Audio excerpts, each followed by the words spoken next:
Chapitre 103. Marc-Giam enseigne le pater à Marie-Madeleine. Le beau temps est revenu sur la mer de Galilée, et même tout est plus beau qu'avant la tempête, car tout a été débarrassé de la poussière. L'atmosphère est d'une transparence totale, et l'œil, en regardant le firmament, a l'impression qu'il s'est relevé et devenu plus léger. C'est un voile presque transparent qui s'étend entre la terre et les splendeurs du paradis. Le lac reflète cet azur parfait et rit tranquille avec ses eaux d'une couleur bleu turquoise. C'est le commencement de l'aurore. Jésus, avec Marie, Marthe et Marie-Madeleine, monte dans la barque de Pierre. Avec lui, en plus de Pierre et André, il y a aussi le zélote, Philippe, Barthélemy. Matthieu, Thomas, les cousins de Jésus, l'Iscariote, sont au contraire dans la barque de Jacques et Jean. Ils mettent le cap sur Bethsaïda. Un bref trajet que le vent favorise. Le parcours demande quelques minutes. Quand ils sont sur le point d'arriver, Jésus dit à Barthélemy et à son inséparable compagnon Philippe : « Vous irez prévenir vos femmes. Aujourd'hui, je viendrai chez vous. » Et il regarde les deux d'une manière expressive. « Ce sera fait, maître. Tu ne m'accordes pas à moi ni à Philippe de t'avoir avec nous ?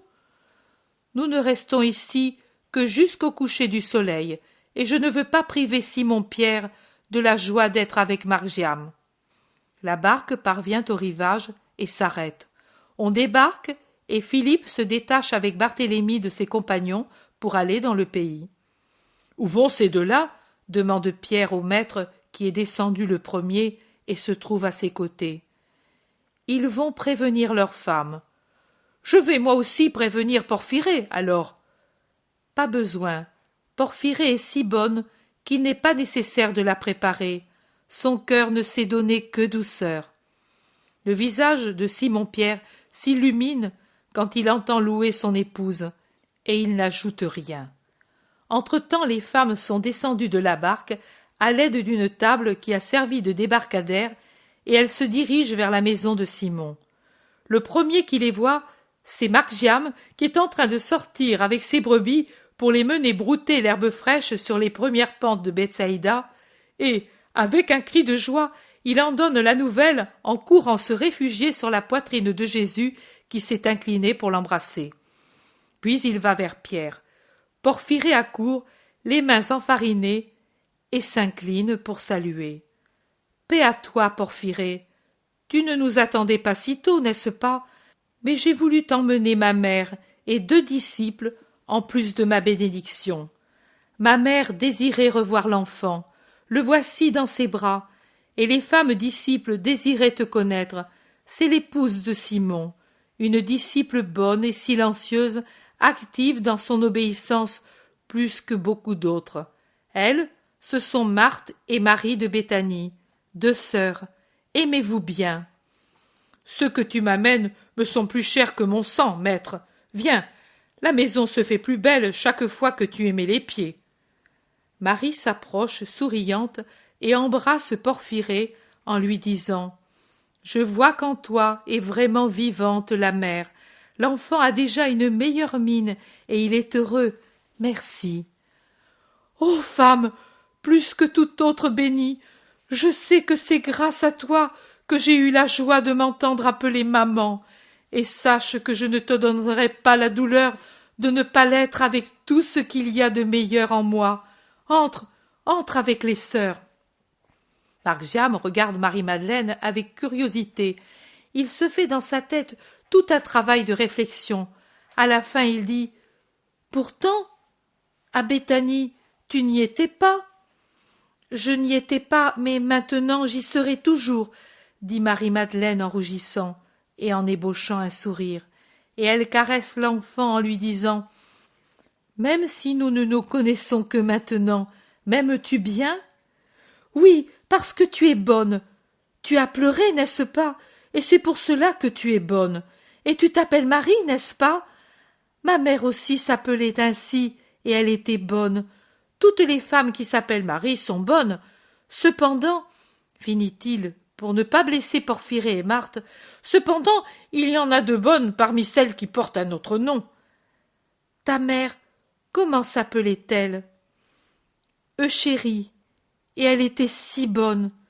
Et 2 grosses larmes tombent des yeux de Marie de Magdala. Tu pleures parce qu'elle est morte? Demande l'enfant, et il caresse ses très belles mains jointes sur son vêtement foncé, sûrement un de ceux que Marthe mit à ses mesures, car on voit que l'ourlet a été descendu. Et il ajoute: mais tu ne dois pas pleurer, nous ne sommes pas seuls, sais-tu, nos mères sont toujours près de nous, c'est Jésus qui le dit, et elles sont comme des anges gardiens. Cela aussi, Jésus le dit, et si on est bon, elles viennent à notre rencontre quand on meurt, et on monte vers Dieu dans les bras de la mère. Mais c'est vrai, tu sais, c'est lui qui l'a dit.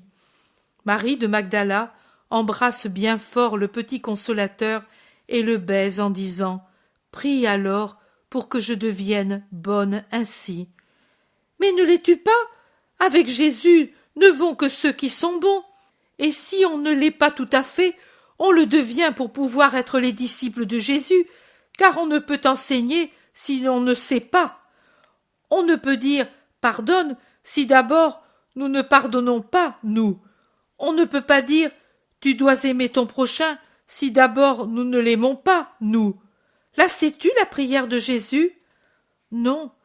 Ah, c'est vrai, tu es depuis peu avec lui. Elle est si belle, sais-tu? Elle dit toutes ces choses. Écoute comme elle est belle. Et Margiam dit lentement le Pater Noster avec sentiment et foi. Comme tu la sais bien, dit Marie de Magdala, saisie d'admiration.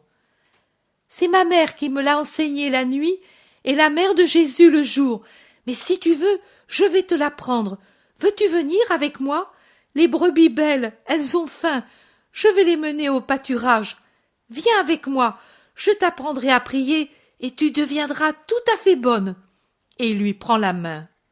Mais je ne sais pas si le maître veut. Va, va, Marie, tu as un innocent pour ami et des agneaux. Vas-y, en toute sérénité.